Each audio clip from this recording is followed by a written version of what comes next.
नमस्कार, आप देख रहे हैं न्यूज 18 बिहार झारखंड। मैं हूं आपके साथ रुचिका राज। आज हम जिस टॉपिक पर बात करने वाले हैं वो बेहद ही अहम है, क्योंकि आज हम बात करेंगे बांग्लादेश के बारे में। बांग्लादेश के राष्ट्रपति के बदलाव के बाद अब बांग्लादेश की राजधानी को बदलने की भी मांग जोरों शोरों से उठने लगी है।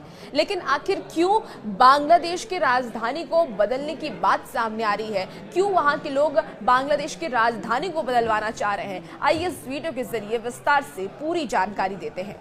बांग्लादेश में राजधानी ढाका को बदलने की मांग जोर पकड़ रही है और इसका मुख्य कारण शहर में बुनियादी सुविधाओं की भारी कमी है। 306 वर्ग किलोमीटर के क्षेत्र में बसे इस शहर में 1 करोड़ से अधिक लोग रहते हैं, जिनमें से 80% से ज्यादा आबादी गरीबी रेखा के नीचे जीवन यापन करने को मजबूर है।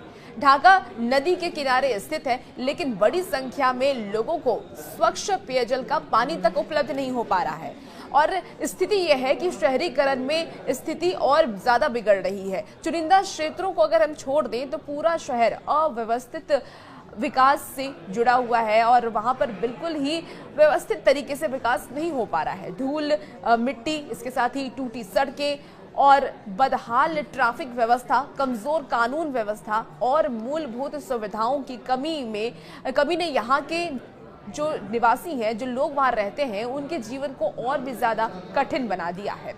अब बहुत सारे ऐसे लोग हैं जिनका ये कहना है कि ढाका अब रहने लायक ही नहीं बचा है।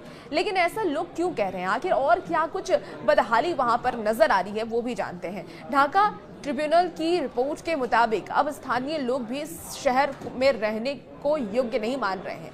लोगों का ये कहना है कि शहर अब रहने लायक है ही नहीं।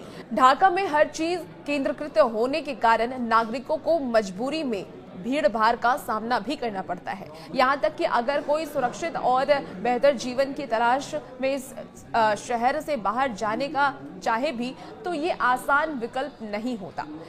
सार्वजनिक परिवहन की बदहाली भी इस वजह सामने आ रही है। रिपोर्ट के अनुसार ये भी जानकारी दी गई है कि ढाका में सार्वजनिक परिवहन की स्थिति इतनी दयनीय है कि यात्रियों को खड़े होकर यात्रा करना पड़ रहा है और इस यात्रा करने को वो मजबूर भी हैं। बसों में भारी भीड़ के कारण कई लोग जान को जोखिम में डाल करके दरवाजे पर लटक करके सफर करने को मजबूर हैं।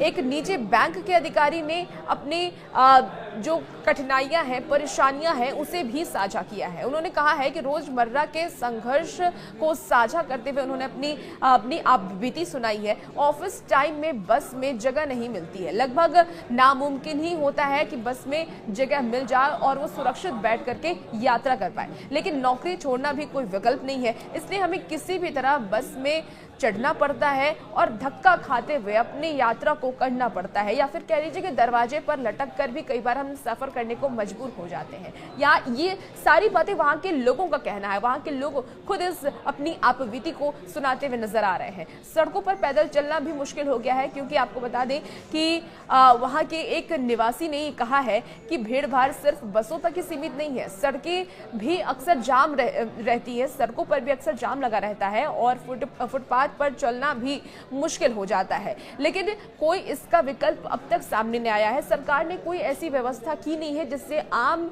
लोगों को सुविधा हो, आम लोगों के लिए एक व्यवस्थित ढंग से कुछ ऐसी व्यवस्था की जाए जिससे उनके जीवन में कम परेशानियां हो। हमें इस शहर में रहना पड़ता है, हम बस में ठूस कर सफर करते हैं, ट्रैफिक से जूझते हैं और थक हार कर अपने काम तक पहुंचते हैं। ये हमारी रोजमर्रा की कड़वी सच्चाई है। ये वहां के लोग कहते हुए नजर आ रहे हैं। उन्होंने ये भी कहा कि जिस तरह एक डॉक्टर मरीज की धड़कनें धीमी होने का अंदाजा लगा सकता है, उसी तरह ढाका की स्थिति भी गंभीर होती जा रही है और भारी निवेश के बावजूद कोई खास सुधार देखने को नहीं मिल रहा है और यह शहर अब अव्यवस्था और लापरवाही का शिकार हो रहा है। Bharat, Pakistan, Brazil, Nigeria, Myanmar, इसके अलावा मलेशिया, इंडोनेशिया और दक्षिण कोरिया जैसे कई देशों ने तो अपनी राजधानियां बदल दी है या बदलने की योजना बना रहे हैं। इसका मुख्य कारण बढ़ती जनसंख्या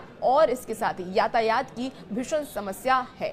आपको ये भी जानकारी देते हैं कि पूर्वोत्तर बांग्लादेश बन सकता है अब नई राजधानी का विकल्प। बिल्कुल, ढाका की तुरंत एक वैकल्पिक राजधानी की जरूरत है और इस संदर्भ में पूर्वोत्तर बांग्लादेश एक उपयुक्त विकल्प हो सकता है। उन्होंने कहा कि कुछ लोगों के लिए यह विचार चौंकाने वाला हो सकता है, जबकि कुछ इसे भावनात्मक रूप से देख सकते हैं। लेकिन एक देश केवल भावनाओं के आधार पर नहीं चल सकता। यदि हमने पहले से योजना बनाई होती तो पूर्वांचल एक किफायती और व्यवहारिक विकल्प साबित हो सकता था। तो ये वहां के लोगों का कहना है। अब देखना होगा कि कब तक बांग्लादेश की जो राजधानी है वो बदली जाती है, क्योंकि हाल ही के कुछ दिन पहले हमने देखा था कि शेख हसीना बांग्लादेश छोड़कर के भारत आ गई थी और अब वहां के राष्ट्रपति की भी बदलाव कर दिए गए हैं। लेकिन अब देखना ये होगा कि कौन सी ऐसी जगह है जो कि बांग्लादेश का अगला राजधानी होगा। और भी ऐसी वीडियोस के लिए आप बने रहिए न्यूज़ 18 बिहार झारखंड के साथ।